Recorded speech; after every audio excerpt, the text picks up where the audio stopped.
नमस्कार। आज गणेश चतुर्थी का दिन है। आज घर घर में गणेश प्रतिमाएं स्थापित होगी, उनका पूजन होगा, भोग लगेगा। और जैसा कि आप जानते हैं कि गणेश चतुर्थी के एक दिन पहले महिलाओं का एक कार्यक्रम होता है, हरतालिका तीज। उसमें मिट्टी के गौरी और शंकर बनाए जाते हैं और उनका पूजन किया जाता है। और उनको जो पूजा की जाती है वो वनस्पति से की जाती है, अर्थात फूल पत्ती। तो ये आज घूमते समय मुझे ये फूल पत्ती नज़र आ रहे हैं। अब तो बाज़ारों में फूल पत्तियाँ बाज़ार में मिल जाती है, लेकिन हम जब छोटे थे तब हम लोग खेतों की ओर जाते थे, थोड़ा जंगल की ओर जाते थे और तरह तरह के भांति भांति के फूल और पत्तियाँ इकट्ठा करके लाते थे। वो हमारी माँ, हमारी दादी माँ हम उनको देते ताकि वो उनसे दिन भर होने वाली पूजाओं में हरतालिका पूजन का जो व्रत होता था उसमें उनसे मिट्टी के जो शिव पार्वती बनाते थे उनकी पूजा करते थे, आरती होती थी। बड़ा दिलचस्प होता था, लेकिन रात भर जागरण भी होता था।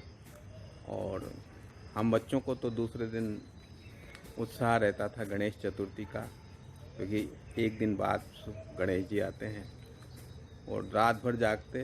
दादी माँ हमारे से कहती कि आज चंद्रमा मत देखना, अगर चंद्रमा देखेंगे तो तुम पर चोरी का आरोप लग सकता है। बड़ी इसकी एक कथा भी सुनाया करती थी। तो आसमान की ओर देखे बगैर हम फूल पत्तियाँ लाया करते थे, घूमते थे। रात भर के जागरण के बाद सुबह सुबह जब नींद खुलती तो ढोल नगाड़ों के साथ गणपति उत्सव का शोर शुरू हो जाता था। मोहल्ले मोहल्ले में गणेश जी स्थापित होते तो उसकी प्रतिमाएं ढोल नगाड़ों के साथ जुलूस के रूप में आती। तो वो अब भी होता है, लेकिन वो अपने बचपन की स्मृतियां हमेशा बनी रहती है। हम भी खूब गणेश उत्सव मनाया करते थे, झांकी जमाया करते थे। अब तो खैर गणेशोत्सव पूरे देश भर में मनता है, लेकिन जब शुरुआत में महाराष्ट्र और मालवा मध्य प्रदेश, ख़ास तौर से इंदौर, देवास, उज्जैन, ये जो क्षेत्र है, महाराष्ट्र में पूना, मुंबई, पूरे महाराष्ट्र में तिलक ने जब स्वतंत्रता आंदोलन में इसकी भूमिका पर विचार किया था तो उनको लगा कि जन साधारण को इस उत्सव के माध्यम से जोड़ा जा सकता है। तो उन्होंने इसको अपनाया और इसको सामाजिक रूप से समूह में, समाज के रूप में उत्सव की एक प्रतिष्ठा मिली। और उस बहाने कई जन जागरण के कार्यक्रम होते रहे, आज भी होते रहे। और पूरे चतुर्थी से लेकर, गणेश चतुर्थी से लेकर अनंत चतुर्दशी तक पूरे 10 दिन ये जो उत्सव मनता था, इसमें पूरे समाज की भागीदारी होती थी, नागरिकों की भागीदारी होती थी। और इसमें कला और संस्कृति को खूब बढ़ावा मिलता था। तरह तरह की प्रतियोगिताएं होती, तरह तरह के आयोजन होते। मैं अगर अपने नगर देवास की बात करूं, अपने बचपन के शहर देवास की बात करूं, तो वहाँ पंडित कुमार गंधर्व एक समिति चलाया करती थी, गणेशोत्सव समिति।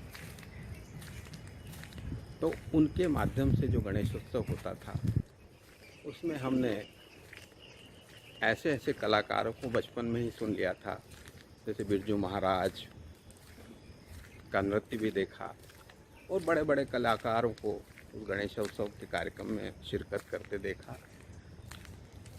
तो ये हमारा सौभाग्य है कि उनके कारण कला के प्रति जो रुचि बचपन में जागृत हुई, तो उसमें उन गणेशोत्सवों का भी, उन आयोजनों का भी बहुत योगदान था। और बचपन में जो छाप या रुचि मन में पैदा होती है वे आजीवन बनी रहती है। यही कारण है कि पता नहीं क्यों मुझे गणेश जी या गणेशोत्सव और गणेश की मूर्ति, गणेश का चित्र, गणेश संबंधी हर चीज़ मुझे मन को बहुत अच्छी लगती है। ख़ास तौर से गणेशोत्सव के दिन बाज़ार से मूर्तियां लाना। गणेश चतुर्थी पर जो मूर्तियां बनती हैं उनमें खासियत ये रहती है कि हर समय की जो विशेषताएं होती है उस कालखंड में या उस तात्कालिक समय में जो महत्वपूर्ण चीज़ होती है, गणेश जी की मूर्ति उसी रूप में हमको बाज़ार में मिलने लगती है। जैसे आज कहें कि चंद्रयान की सफलता हुई है, तो निश्चित रूप से उस वक्त अगर ये सब होता था तो हमें गणेश जी चंद्रयान में बैठी हुई मूर्ति भी मिल जाती थी। एस्ट्रोनॉट के रूप में भी हमने मूर्ति देखी है। सैनिक के रूप में भी गणेश जी नज़र आते हैं। मुनीम के रूप में ऐसी मूर्तियां मिल जाती हैं। तो ये होता था। जनरल मानेकशॉ की प्रतिरूप में भी हमने गणेश जी की मूर्ति को देखी। तो ये गणेश जी हमारे जन जन में इस तरह से समाये हैं कि जो मूर्तियां बाज़ार में आती हैं तो उनमें उस समय की संदर्भ दिखाई देते हैं। आपको उसमें वाद्य यंत्र बजाते मिल जाएंगे, बांसुरी बजाते कृष्ण के रूप में गणेश जी मिल जाएंगे। तो गणेश जी हर रूप में हमको मूर्तियां दिखती हैं और मुझे ये मूर्तियां देखने और संग्रह करने का भी शौक़ रहा। तो तरह तरह की मूर्तियां हम लेके भी आते और भेंट में भी देते थे, तो वो एक बड़ा आनंद था। अब तो ये चीज़ें थोड़ी दूर हो गई हैं। गणेश जी की स्थापना को लेकर जो झांकियां जमाई जाती हैं, झांकियां बनाई जाती हैं, सजाई जाती हैं, उसके पहले मैं एक वीडियो में ये बता चुका हूँ। तो बच्चों में आज के दिन झांकी जमाने का भी बड़ा महत्व हुआ करता था। एक अजीब माहौल, उत्साहमय माहौल होता था, वो आज भी बहुत याद आता है। बहरहाल एक किस्सा आपको आज सुनाना चाहता हूँ, जो ये मेरे गणेश जी की मूर्ति से संबंधित जो शौक़ था, और जब हम बाज़ार में दौड़े चले जाते थे कि देखें इस बार कौन सी नई मूर्ति आई है, तो ऐसा ही एक दिलचस्प वाक़या मैं आपको आज सुनाता हूँ। हम देवास के एक सुभाष चौक है, वहाँ पे गणेश जी की प्रतिमाएं खूब मिला करती थी, तरह तरह की। बड़ी भीड़ उमड़ा करती थी, बहुत भीड़ होती थी। तो ऐसे ही एक गणेशोत्सव पे हम वहाँ गए, देख रहे थे कि देखें इस बार कौन सी नए तरह की गणेश जी की प्रतिमा आई है, देखते हैं। तो उसी भीड़ भाड़ में मुझे एक मित्र मिले, बैंक के सहयोगी। उन्होंने कहा, अरे कानूनगो जी आप मूर्ति देख रहे हो। कानूनगो जी तो नहीं कहते थे, ब्रजेश कहते थे। तो देखो ब्रजेश, आज आप मूर्तियां देख रहे हैं, वो देखिए उधर कोने पे एक दुकान पे बहुत ही अच्छी मूर्ति आई है। मैंने कहा क्या है, क्या स्पेशल है?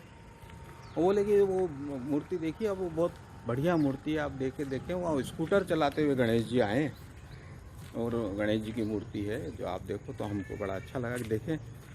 वो उन दिनों स्कूटर हमने भी नया नया खरीदा था, विजय सुपर। तो हम गए और देखा कि देखें, दिखी नहीं हमको मूर्ति। हमने खूब देखी, लेकिन तभी वो पीछे से वही सज्जन मित्र हमारे आए और बोले कि वो क्या, वो सामने देखो ना, वो स्कूटर पे गणेश जी की मूर्ति। मैंने देखा, पूरी तलाश ली, वो दुकान देखी, लेकिन कहीं गणेश जी की मूर्ति नहीं निकली। लेकिन उन्होंने फिर से इशारा किया, अरे वो ध्यान से देखो ना, वो दुकान के सामने गणेश जी की मूर्ति, गणेश।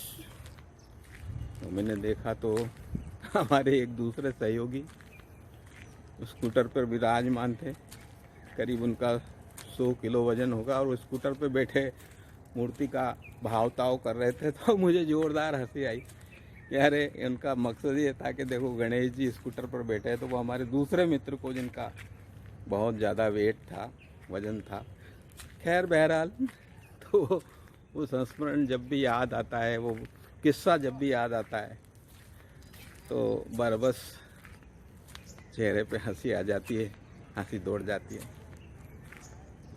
बचपन के दिन तो बचपन के दिन होते हैं, और ये पूरा सप्ताह 10 दिन गणेशोत्सव की रौनक रहेगी। आनंद लेंगे, बहुत अच्छा लगता है। धन्यवाद।